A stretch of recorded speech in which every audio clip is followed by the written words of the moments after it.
Beer girls یہ وہ real life hero ہے جس کو ہم نے بچپن میں دیکھا ہے۔ بچپن میں ہم نے اس کو ایسے ایسے کارنامے کرتے ہوئے دیکھا ہے جو ہمارے رونگٹے کھڑے کر دیتے تھے، جو کرنے میں ہم سپنے میں بھی نہیں کر سکتے تھے۔ وہ یہ بندہ اپنے اسٹرانگ مائنڈ کی بدولت سچ کر کے دکھا دیتا تھا۔ لیکن کیا آپ کو پتا ہے بیئر گرلز ہمیشہ سے ایسے نہیں تھے۔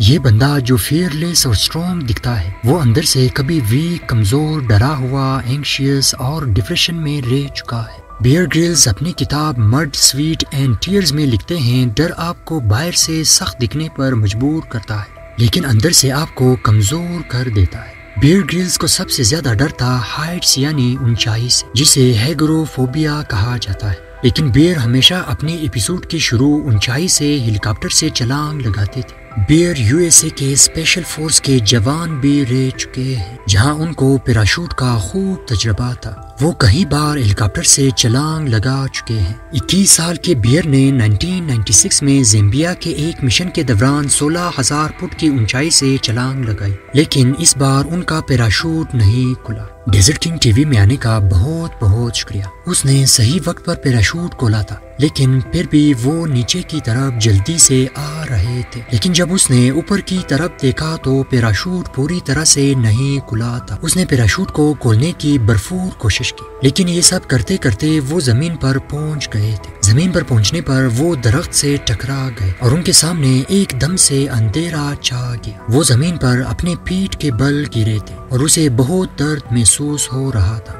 برا تو یہ ہوا کہ اتنی اونچائی سے گرنے کے بعد بھی وہ ہوش میں تھا۔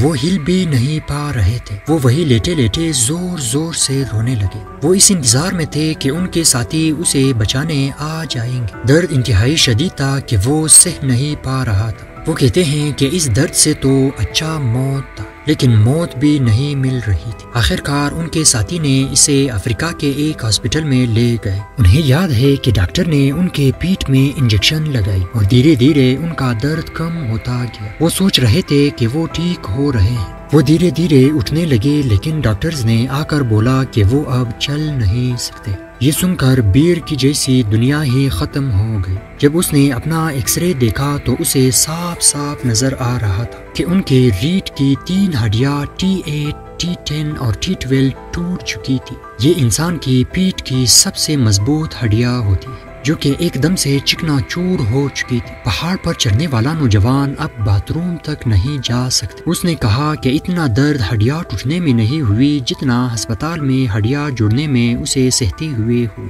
ہاسپٹل میں لیٹے لیٹے وہ سوچتے تھے کہ شاید وہ اب کبھی چل نہیں سکے گا کیونکہ ان کی زندگی کا مقصد ہی ایڈونچر تھا۔ اس چوٹ نے تو اس سے زندگی جینے کی وجہ ہی چھین لی تھی۔ اسے اس بات پر ہر رات کو افسوس ہوتا تھا۔ اسے اب خود سے بھی نفرت ہونے لگی۔ 2 مہینے ہو چکی تھی لیکن وہ صحت مند ہونے کے بجائے مزید بگڑتے گئے اور درد بھی بڑھتا جا رہا تھا۔ اسے اب ہر بات پر غصہ اور رونا آتا تھا۔ دھیرے دھیرے وہ مزید ڈپریشن میں جاتے رہے۔ اس کے سارے سپنے ان کے سامنے ختم ہوتے دکھ رہے تھے۔ ہسپتال میں لیٹے ان کی نظر دور پڑے فوٹو پر پڑی۔ وہ فوٹو تھی ماؤنٹ ایورسٹ کی۔ بچپن سے ان کے والد اور بیئر کی خواہش تھی کہ وہ ایک دن ماؤنٹ ایورسٹ پر چڑھیں گے۔ اس رات ان کے ساتھ کوئی نہیں تھے۔ وہ ہمت کر کے کھڑے ہوئے اور اپنے ساتھ پڑے اسٹک کے سہارے اس فوٹو تک جا پہنچے اور اس فوٹو سے دھول صاف کرتے ہیں۔ وہ یہ دھول صاف کرتے ہوئے سوچتے رہے اور ان کو ان کی دادی ماں کی ایک بات یاد آئی کہ بیئر بیٹا، لائف میں جو کچھ بھی ہوتا ہے انسان کے اچائی کے لیے ہوتا ہے۔ اللہ جو بھی کرتا ہے انسان کے اچائی کے لیے ہی کرتا ہے۔ یہ سوچ کر اب ان کی زندگی کی امید بڑھنے لگی اور وہ خود کو دن بدن بہتر پانے لگے اور ان کی ڈپریشن بھی ختم ہو رہی تھی۔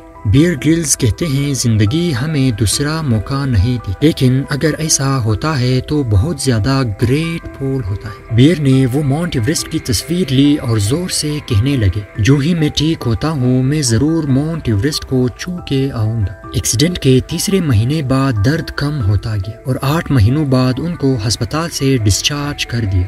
جبکہ 1 سال میں وہ پوری طرح سے ٹھیک ہو گئے، لیکن ڈاکٹرز نے ان کو US آرمی کی ٹریننگ کرنے سے منع کیا تھا۔ کوئی جاب نہ ہونے کی وجہ سے بیئر کے پاس پیسوں کی بہت بڑی کمی تھی اور ان کو ماؤنٹ ایورسٹ پر جانے کے لیے 25 لاکھ روپے کی ضرورت تھی۔ اس نے بہت سارے کمپنیوں کو اسپانسرشپ کے لیے خط لکھے، لیکن سارے کے سارے ریجیکٹ ہو گئے۔ آخر کار SSAFA نے ان کو اسپانسرشپ دے دیا۔ پیراشوٹ کے ایکسیڈنٹ کے 18 مہینے بعد 16 مئی 1998 کو انہوں نے آخر کار اپنے بچپن کے سپنے کو پورا کر دیا۔ آخر کار وہ ماؤنٹ ایورسٹ تک جانے میں کامیاب ہو گئے۔ مزید اس طرح کی انٹرسٹنگ ویڈیوز کے لیے ہمارے چینل کو ضرور سبسکرائب کیجیے، کیونکہ اب میں ملوں گا آپ لوگوں کے ساتھ ایک نئی انٹرسٹنگ ویڈیو میں۔ تب تک کے لیے اپنا خیال رکھیں۔ Thanks for watching video. اللہ حافظ۔